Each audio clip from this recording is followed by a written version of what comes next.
You need to walk the talk. You need to make sure that you create that vision, put a strategy. You make sure that everyone is accountable, but at the same token, when it matters, we need to have their back, and people need to be able to reach out to you for whatever it is.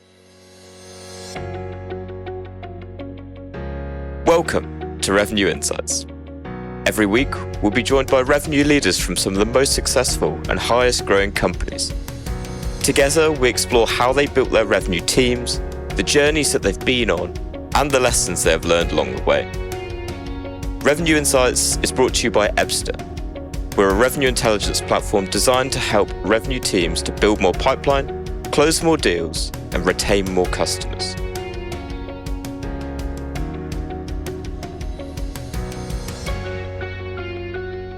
Hello there.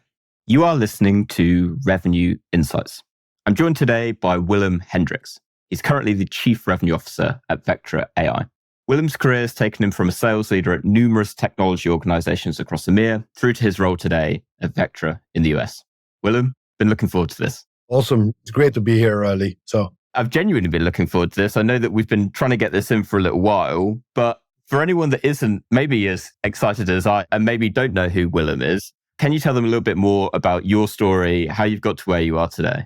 Sure. I mean, the story goes back for a long, long time since you look at my hair and I'm a bit gray, but I always wanted to go into sales, was my ambition. My dad was actually a procurement guy, so I wanted to do in sales. Not that I don't love my dad. I do love him, but I wanted to go in sales and prove out that I could do that. And so I started with CRO, which was that moment in time the biggest sales, I think, educational environment to be in. I ended up at PTC, which is basically now the Bible of MedTech. I spent 5 years at 5 promotions. I went to EMC, which probably my longest tenure for 10 years, where I was from country manager in the Netherlands. It's always nice to be a Belgian and be country manager in the Netherlands. And I ended up running global channels. Then I went to a customer, which was a system integrator. I did Alcatel-Lucent, which was basically a 4 billion operation. I had my own company. And now I'm super happy that I'm CRO at Vectra, which is basically a US-based, very big upcoming cybersecurity organization and company. We have a mission to make the world a safer place, and that's really cool to be there. It's an awesome mission. And I know coming into this, you've recently, a few weeks ago, delivered your SKO to your team. I'm just curious, what's your overarching message to your team this year? Oh, is how to make the quota, right? I mean, it's SKO is all about rattling the troops to make sure that the strategy of the company is really, really clear for everyone, that there's a consistent messaging, giving them education on how to make the number, giving them tools on how to do that. We invited a lot of customers, by the way, and also partners. They actually participated throughout the whole SKO, which is very rare. And then also they can see our culture. And one of the most nicest things what I hear from my customer or partners who attended the SKO is that we love your culture. And I think this is one item that you want to give to your folks to be there for them. But most important thing is I really believe in SKO is there to create a vision of we can do this and hit and overachieve the number, and then explain on how we can overachieve the number. And I think everyone is super excited for this year. And we're looking forward to do great things in 2024. I love that. And I can feel the energy already. Oh, yeah, really. So can I ask, what is perhaps in that how we're going to achieve our number, what is perhaps the one initiative that you are most excited about as part of that? Well, first is opportunity, right? I mean, if you need to outline what the opportunity is, right? And so hence the opportunity comes from showing them how we have been doing with certain segment of the market with customers and how much the opportunity is to actually find new customers in that particular segment, for example, and then talk about the use cases. That's number one. Secondly, the other opportunity is always about cross-sell and upsell. I think our overall mission is to grow ARR, to grow NACV, but NRR is super important, taking care of our customers so that they don't churn, but the upsell and cross-sell. So also you quantify how much each individual has for upsell and cross-sell opportunity. I mean, really you quantify that. And then you basically put a plan in place on how to target that so that they can go after it. So net new customers, upsell. I mean, I would say those are the two big items to make sure that they understand and quantify that data so that they can go after it. And then last but not least, you need to make sure that the ecosystem around that works, which basically means okay, what are you doing with your overall partner ecosystem? Because you're not alone. How do you work with your channels? Secondly is, okay, marketing is there to support you to create your pipeline. And then, of course, we have ADRs, us basically on the phone, to also increase the overall pipeline. So it's not only about the individual, it's also about making sure that they know that the company is behind them and we're all together in winning new customers and keeping our customers basically safe. And that goes from the CEO, customer first, that goes from me, and we will jump on every single call, whatever is needed. But again, net new customers and then cross-sell and upsell. Of all of that, what I'm really interested to dig into a bit more. You mentioned around the partner ecosystem and having some of your partners in the room. So drawing from some of the analysis that we did recently, at a high level, it looked at really the huge amount of ROI that businesses, certainly we analyze, get back from partnerships. Now, often it takes a while to get it up and running, but if you can crack that nut, the ROI is tremendous. And I think it was something like around about 12% of the companies that we analyze actually had a partnership function. So I'm very curious to dig into that a bit more from Vectra's perspective. Can you just kind of give an overview of what your partner approach is like and perhaps how you've been able to find success with it? Well, first, you need to be consistent. So one of the things that we said is that 100% of our business goes to partners. So it's clear. So then there's no ambiguity, is it direct or indirect? Because I've been throughout my career, have seen multiple models. I think that you need to be consistent with your partner. Secondly, when you talk with partners, you need to make sure that everyone of the company realize that the partner is important. It's not only the channel person, it's also the rep, it's me, it's everyone needs to be engaged with that. And then you take a step back and you say, okay, what are the partners that we should work with? And then you have like large organizations like big system integrators, which are super important for us when you want to cover the high end of the market. Secondly, you have like, for example, mid-sized MSSPs who can take, for example, our product in their overall SOC to actually provide an end-to-end service to their customers, which is net new for us. And three, you have a lot of resellers, right? National resellers in the US, for example, and the small resellers. So I think these are the three kind of like main partners that we're looking at. I think it's important that you focus. You don't have to have too many. You need to make sure that you have enough good ones with the right skills, where also the commitment from both sides, it's really tight in a kind of a framework and engagement. And last but not least, you also need to make sure that when you want to be scaling, you need to work also with your technology partners to see that you can, how can you help each other in order to win the market. And technology partners, these are, for example, EDR partners, for example, we could be CrowdStrike. We just launched something together with Gigamon, for example, and that helps because it end-to-end solutions what customers are looking for. But secondly, they have customers, we have customers, we can actually review them together and say, okay, and increase our overall pipeline. And in my opinion, is a company that really understands how to crack the channel, and the way you need to do it is how you can actually be a profitable, scalable company. Because, and again, this is also depending on the theater, because we have the Americas, we have EMEA, we have APJ. But no matter what, right, having the right partners allows you to scale fast and in a good way. But it takes time. Just a quick reminder, and then we will be right back to the show. At Revenue Insights, our goal is to share how top-performing revenue leaders build predictable, efficient, go-to-market teams. Every week, we speak to the brightest minds, and every quarter, we release the latest findings from our analysis of billions of dollars in pipeline. If you don't want to miss out, sign up to our newsletter at ebster.com/newsletter-sign-up. That's ebster.com/newsletter-sign-up. The link to make that a little bit easier for you will be in the show notes of this episode, wherever you're listening. See you there. Absolutely. The obvious question to me then is, how do you know who is the right partner? What are the qualities of a good partner? That's a good thing, right? It's a good question. But again, data tells you, right? It's all about skills. So for example, when we are doing cybersecurity, you have like many specialized cybersecurity companies where we know that the customer are trusting those cyber companies to bring added value to them. They reach out to those cyber companies for advice, for support.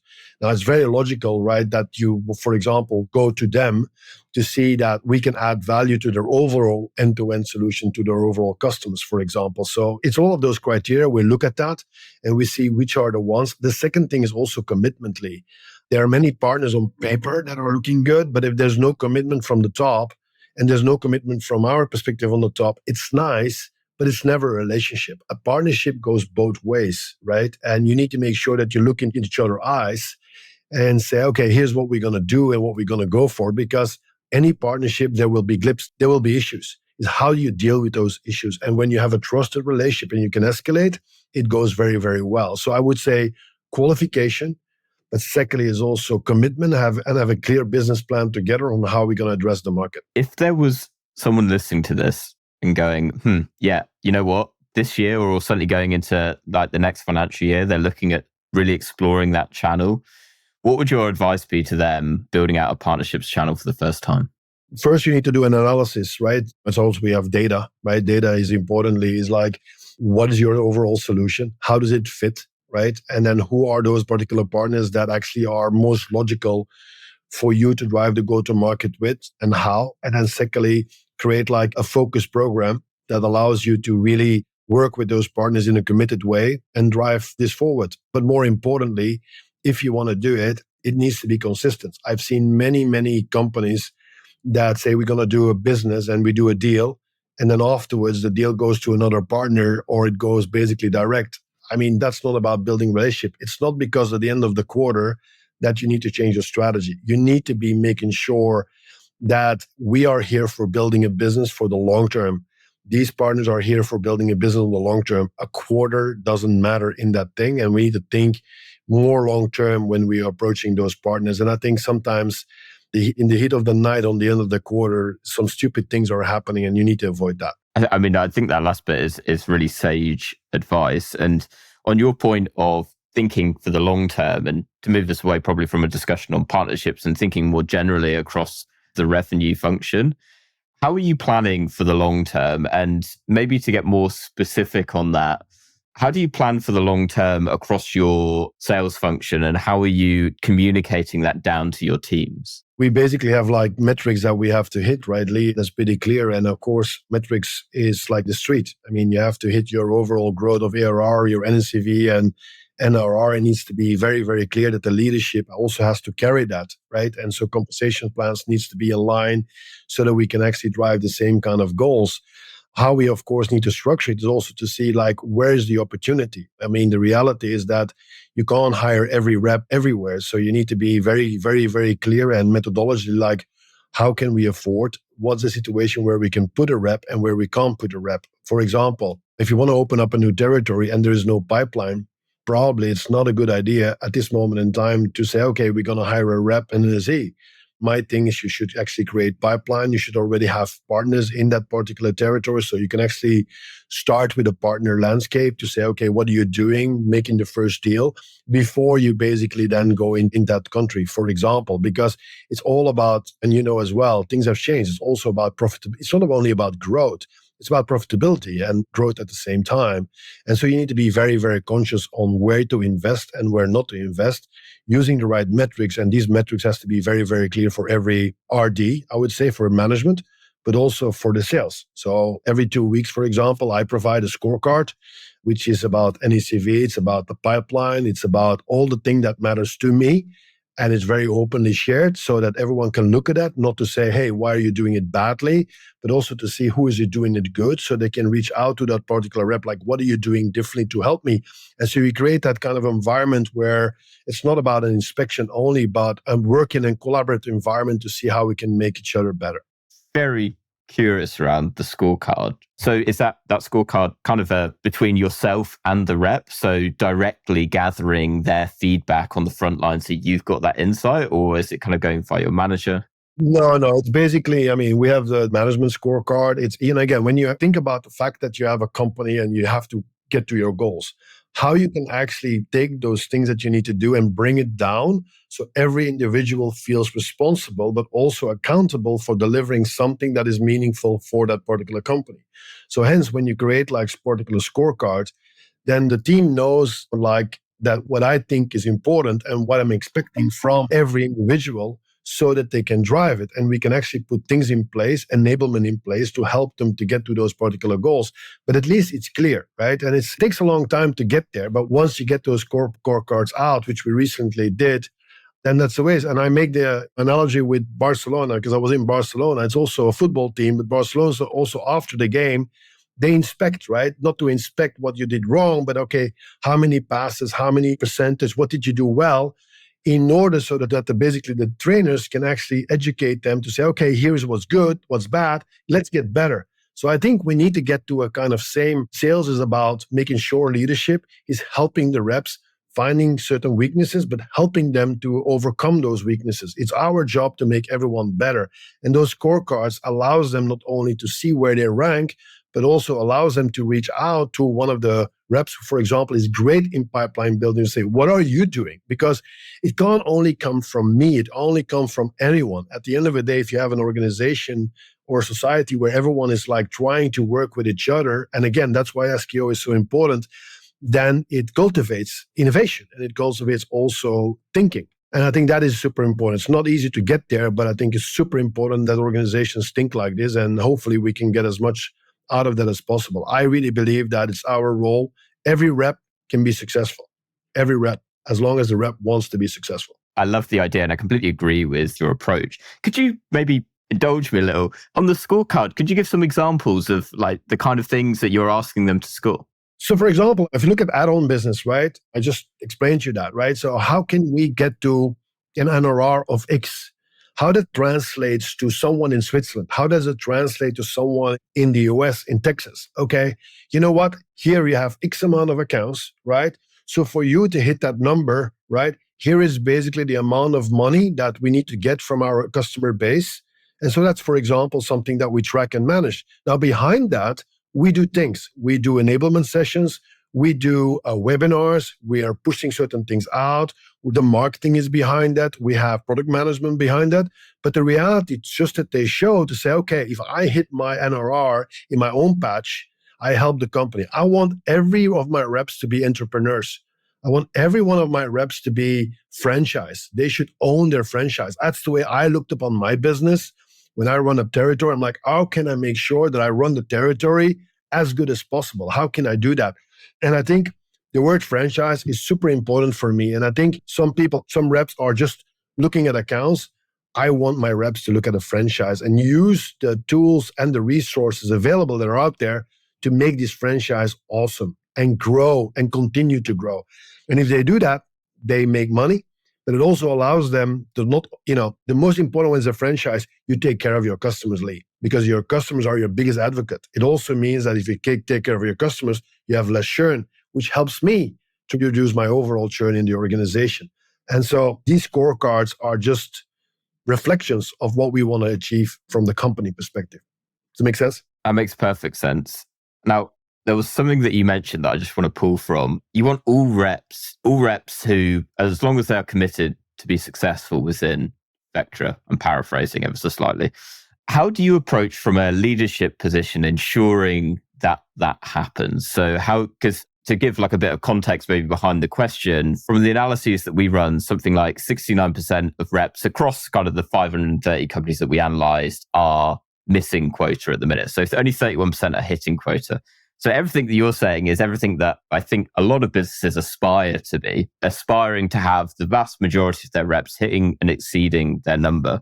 So as someone who is really advocating for it, I'm very interested to know like how you are approaching internally, making sure that your teams are high performers. Again, I want to say two things about this, right, Lee? The first thing is that I think a lot of CROs in the past have been hiring too many reps as well. And so if we have too many reps, because the cost, that didn't really matter.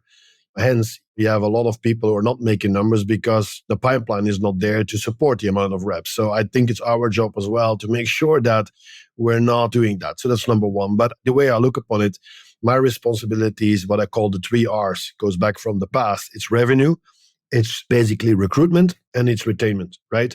And so the first thing you need to make sure when you want to be successful is to make sure that we are hiring the right people. That's not an easy job. The recruiting is something that is not an HR task, it's a management task. It's something that you do every single day. If I have to recruit, I'm actually recruiting every single day, calling people, seeing who, making references to make sure I have the right candidate. And it's all about, in my opinion, about the character, right? The character of the person, the perseverance, because what we do is not easy. I mean, it's a tough market out there. It's not like, so you need to be like, you have to have stamina to do that. So you basically need to make sure that we qualify those particular people who want to have that particular fight, who want to fight with your team players. and have the character to do that. And so once you've done that, then of course it's our job to make sure that now they're successful. But I tell you, the better you recruit, the better we're going to be successful. And then it's about retainment. And retainment is, of course, something crucial. So if we, for example, see that the pipeline of a certain person, I'm just saying something in Chicago, is not good enough, then I think we need to sit down as a management team and say, okay, how can we help to create more pipeline in that particular region so we can support that team? Or how can Channel, for example, help to go with the partners in order to make sure that the pipeline grows? Or can the ADR make some call out so that the pipeline grows, right? Because again, if we did the right recruitment, it's clear that the person is the right fit. Otherwise, we missed something. If the right fit, we need to make sure that he gets surrounded and we help them winning the first deal. But secondly, and the most important thing right now, Lee, is pipeline, right? The pipeline is key. If you go back a year ago, 2 years ago, times 3, times 4, you were good. You need 7 times 8 right now. So at the end of the day, it's all about making sure that the pipeline goes up. And that's why 2 streams. 1, net new accounts. How can we get that? Can we have the partners working with us to identify those accounts that we can go into? Secondly, add-on business, right? And so it's also very important that we are sure that if someone has a lot of accounts, that we also making sure that he gets enough support on the add-on business, for example, because the NRR there is bigger than, for example, who has a fresh new territory. So that's the way we need to look at it, and having enablement also, of course, supporting the thing. And last but not least, it's the RD job. I mean, the RD job needs to sit down, and we have like a dashboard where we can sit down with a rep, like, okay, how was your week? What did you do? How many calls did you make? Who of the partners did you visit? Did you really visit those focus partners? How did it go with that? How are we doing? And so that the RD is a coach. He's not an inspection. He's a coach.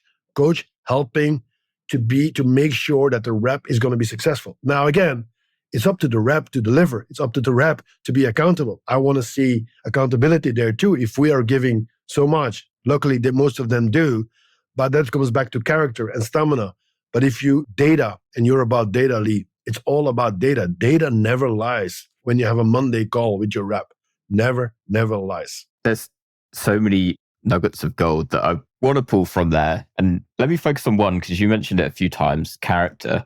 What is an underrated characteristic when you that you're looking for in the hiring process? I mean, it's hard to define character, but someone, for example, who did high-level sports is probably, he did sacrifices, or someone who had like, sometimes, not an easy youth, right? And he basically worked while he basically was studying. I mean, someone who wants to make something out of his life. So, I mean, looking at those particular characters, it's something unique, right? It's not only about at the minute we're talking about career, but are you doing something unique? Did you do something for your mother, for example, that was super unique because you had to do something? That's all what I call character. It's all about people. And again, this comes back, and this is for me super important. If you want to build a company, it's also which company you would like to build. I would love to build a company with the right culture, with people that I also can have a beer with in the evening. I hope, not everyone, but you want to have also nice people, right? Because our customers also feel that who are the ones that listening to me, who are the ones who have empathy for me, who are those particular people that all care for me at the same token. Yes, we want to do the deals, but at the same token, we want to do it in the right way, in the right methodology. And that is something that I'm looking for. Perfect. I want to pull back and there was something that you mentioned that I'm curious around. You mentioned pipeline and going from, a couple of years ago, you needed 3 to 4x, and you mentioned now you need 7 to 8x. I'm curious, do you see it from the perspective of quantity or quality when it comes to pipeline in 2024? Well, but both. You need to do both, right? But I'm just generalizing, right? If you have the market is since last year, as everyone knows, is way tougher. Budget has been cut. So you actually have to have more value to those overall customers. You have to quantify better too. It's not only having the pipeline, but also saying, no, we're not going to do that. I mean, it's hard as a rep to say no, but if you have enough pipeline, you can quantify better too. So as a result, you can actually pick. And of course, when you have like upsell and cross-sell, your pipeline probably needs to be times 2 or 3 because there are customers, they know the value. It's an easier upsell and cross-sell. Again, provided you take care of the customer in the right way and they're happy with the value you bring. But in generally speaking, I think it's pretty clear since last year that the pipeline needs to go up. And when you look at the pipeline, you need to look at the beginning of the pipeline, but also on conversion rates, right? You also need to say like, okay, how much of that pipeline goes into, for example, POV? Because once it's in POV, it's an easier number to track. We know when we are in POV, even against competitors, what the result will need to be. So the question is like, we need to make sure that we're not pushing too much to POV, which is not quantified. You need to make sure there's a clear map, mutual engagement plan with the customer on how and what we're going to do and deliver. But if you do that, then it's good. But again, if you have more pipeline, problems get solved. Absolutely. So how do you go about ensuring across your teams that they have quality pipeline? Inspection, Lee. I mean, quite frankly, it's coming to inspection and helping them, but ADRs also is helping them, right? I mean, ADRs can quantify basically the tunnel in, and they can quantify like, okay, is there a particular project? Is there something that we should go after? Or is it something that is basically nothing? And so qualification in those stages in the beginning is super important. This comes back to my point. If you don't have a lot of pipeline, you hold on to everything while you know in your heart it's not the right one. But qualification is super important. ADRs are helping us tremendously with that. And the second thing, partners are also helping us with that, because you can go to your partner and say, hey, is there a real budget? What do you think? If a partner is really knowing that customer, could you check out what it is? Is it really there? Is there a pain? Because at the end of the day, Lee, what we need to do is understand there's a pain. If you understand there's a pain, we can create something. If you don't have a pain, there's nothing to go after. So that's what we need to do. Just a quick reminder, and then we will be right back to the show. At Revenue Insights, our goal is to share how top-performing revenue leaders build predictable, efficient go-to-market teams. Every week, we speak to the brightest minds, and every quarter, we release the latest findings from our analysis of billions of dollars in pipeline. If you don't want to miss out, sign up to our newsletter at ebster.com/newsletter-sign-up. That's ebster.com/newsletter-sign-up. The link to make that a little bit easier for you will be in the show notes of this episode, wherever you're listening. See you there. I love that point. And I'm curious to probably dig into a little bit more around something that we touched on actually before jumping onto the call, because we were talking about qualification and I was casually name dropping different methodologies, MedPick included. So, and also, candidly, when asking the question around like pipeline generation and the quality of it, I feel like a lot of folks I talk to would jump to the importance of a qualification methodology to ensure the quality of it. And actually, you actually touched on a couple of different ways of ensuring that it is quality. So I'd like to open that up and really get your perspective on the role of qualification of a methodology such as MedPick, although not exclusive to. So I guess question one is, do you use one within your methodology? And two, what role does it play? Sure. Like everyone else, we're using MedPick in the past. 1996, it was Medic. It was invented by PTC and we were using it. As I said, I was lucky to work 5 years with them. But it was a qualification tool, right? And I think a lot of other folks are using it sometimes a little bit overhyped and use it as a different tool, but it's just a qualification tool and allowing us to see what are the gaps, right? What are the gaps that we have to fill in order to make sure that the project moves on from one stage to another? Yes, we are using that. I think the biggest thing for me in anything that is in MedPick or Medic is the champion. I mean, you can do anything what you want, but I always will ask the question, do we have a champion? I mean, even if you don't have an economic buyer, and of course we want to have an economic buyer, if the champion is really, really a strong champion and we have a business case, we can win the deal. So I think from all of the qualification, I would say the champion. I think there's two champions, Lee. There's a champion that pushed the project forward, and there's also a technical champion. And I also remind my SE teams that it's also their job to create technical champions within the account so that we basically are making sure that the qualification not only is done, but also that the chances of winning the deal is extremely high. And when you follow that particular process, then the deals will come to you. That's what I'm saying, right? If you are very clear, the question is, how do you get to that stage? I mean, that's the biggest thing right now. But once we're in that stage, we're using Medic and we're using also MAP, which is basically mutual and agreement action plan, which we, for bigger deals, we put it in front of the customer and we have like every week or whatever, every 2 weeks, we know. So we have the deal we're going to close, I'm just saying within 3 months. We agree upon that. And we agree upon, here are the things we need to do in order to make, it's like a project plan, but agreed with the customer, which we review on a daily basis or 2 daily basis, depending on the situation. And that works very well because, again, that's more a kind of partnership with the customer. And that is something that I really, really push to my teams, and definitely when it's larger deals. I'm definitely seeing, you mentioned, that partnership with the customer, that particular perspective feels like almost making a comeback in the last 12 months. I think maybe in the previous 3 years, with the kind of boom times that we had, it was easy to forget about, seemingly seemed to lose its importance. Although, as I say that, evidently it's a case of, I watch as you shake your head a little bit. It never lost its importance, right? For me and for us, it was always there. And I can tell you, I just took someone out because he didn't spoke with the customer for the last 7 months. And I'm like, that is unacceptable. It's just unacceptable. If we value our customers, we need to make sure there's enough touch point. You cannot only rely on your customer success person. As a rep, you need to make sure that you call, you see how is it going. It doesn't take you too long time in order to make sure that everything is going well. And so we take this very seriously. And I'm happy that there's a change, Lee, because I do agree with you. It's like people really sometimes didn't care. I also think sometimes the customer is also not, some of the customers don't care either. But I think if you really, really start from an approach from a partnership perspective, I think that's the way it should be. Because listen, what we do is meaningful. We protect, right? We make them safe. That is damn meaningful. It means something for my customer. And so I want everyone in my organization to make sure they feel that and that they are giving that value to them.